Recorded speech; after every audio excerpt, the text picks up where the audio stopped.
నటించింది కొన్ని సినిమాలు అయినప్పటికీ చాలా మంచి గుర్తింపు తెచ్చుకుంటూ ఉంటారు కొంతమంది హీరోయిన్స్. అలాంటి వారిలో ఒకరే నటి ప్రణీత సుభాష్. బావ, అత్తారింటికి దారేది, రభస వంటి చిత్రాలతో మంచి గుర్తింపు తెచ్చుకున్నారు. ఆ తర్వాత మరో 12 సినిమాలలో మాత్రమే నటించారు. చాలా రోజుల తర్వాత రీసెంట్గా మన తెలుగులో డి సెలబ్రిటీ డ్యాన్స్ షోకి జడ్జిగా అలరించారు ప్రణీత.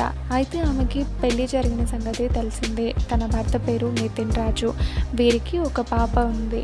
ప్రణీత కూతురు పేరు అరుణ. అయితే ఇప్పుడు ప్రణీత తన రెండో బిడ్డకి జన్మనివ్వబోతున్నారట. తన ఫస్ట్ ప్రెగ్నెన్సీని వెంటనే రివీల్ చేసిన ఆమె ఈసారి మాత్రం సీక్రెట్గా ఉంచారు. రీసెంట్గా సండే రోజున బెంగళూరులో ఆమె ఫ్రెండ్స్ అండ్ ఫ్యామిలీ తన కోసం ఒక సర్ప్రైజ్ బేబీ షవర్ని ప్లాన్ చేశారు. ఆ పార్టీలోని కొన్ని ఫొటోస్ అండ్ వీడియోస్ బయటకు రావడంతో ప్రణీత ప్రెగ్నెన్సీ న్యూస్ అందరికీ తెలిసింది.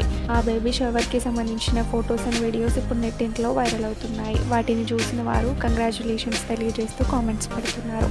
ఈ వీడియో మీకు నచ్చితే లైక్ చేసి మరిన్ని లేటెస్ట్ అప్డేట్స్ కోసం మా ఛానల్ని సబ్స్క్రైబ్ చేసి పక్కనే ఉన్న బెల్ ఐకాన్ని క్లిక్ చేయండి.